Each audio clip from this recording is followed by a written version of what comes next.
കണ്ണൂർ കൊട്ടിയൂർ പാൽച്ചുരത്തിൽ വീണ്ടും മണ്ണിടിച്ചിലെന്നാണ് വാർത്ത.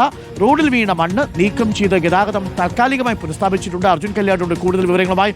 അർജുൻ കല്യാട്, അവിടെ മഴ പെയ്യുകയായിരുന്നോ? മഴയത്താണോ ഈ മണ്ണിടിച്ചിലുണ്ടായിരിക്കുന്നത്? ഇപ്പോൾ ഗതാഗതം പൂർണ്ണമായും പുനഃസ്ഥാപിച്ചോ?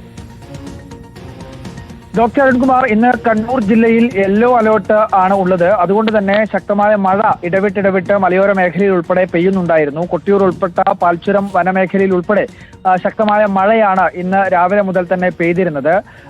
അതിന്റെ ഭാഗമായി വൈകുന്നേരം ഒരു 7 മണിയോടുകൂടിയാണ് ഈ മണ്ണ് ഇടിഞ്ഞ് റോഡിലേക്ക് വീഴുകയും ഈ പാൽച്ചുരം റോഡ് പൂർണ്ണമായും തന്നെ ഗതാഗത യോഗ്യമല്ലാത്തൊരവസ്ഥയിലേക്ക് മാറുകയും ചെയ്തത്.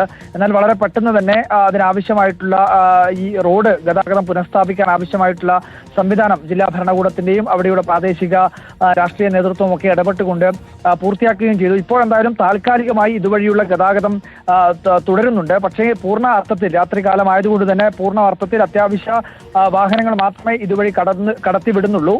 സമാന്തരമായിട്ടുള്ള മറ്റ് ബോയ്സ് ടൗണിലേക്ക് എത്തുന്ന മറ്റൊരു സമാന്തര പാതയിലൂടെയാണ് പരമാവധി വാഹനങ്ങൾ കടത്തിവിടുന്നത്. അത്യാവശ്യ വാഹനങ്ങൾ മാത്രമാണ് ഇതുവഴി കടന്ന് പോകാൻ വേണ്ടി ഇപ്പോൾ അനുവാദം നൽകിയിട്ടുള്ളത്. ഇതിനു മുൻപ്, അതായത് ഏകദേശം ഒരു 2 ആഴ്ച മുൻപ് ഇതേ സ്ഥലത്ത് വെച്ച് പാൽച്ചുരത്തിൽ ഇതേപോലെ തന്നെ മണ്ണിടിഞ്ഞു വീഴുകയും ചെറിയ രീതിയിലുള്ള ഗതാഗത തടസ്സമൊക്കെ ഉണ്ടാവുകയും ചെയ്തതാണ്. തുടർച്ചയായ രീതിയിൽ ഈ മണ്ണിടിച്ചിൽ ഉണ്ടാവുന്നത് ആശങ്കയായി മാറുന്നുണ്ട്. Doctor, okay, thank you Arjun Kalliad.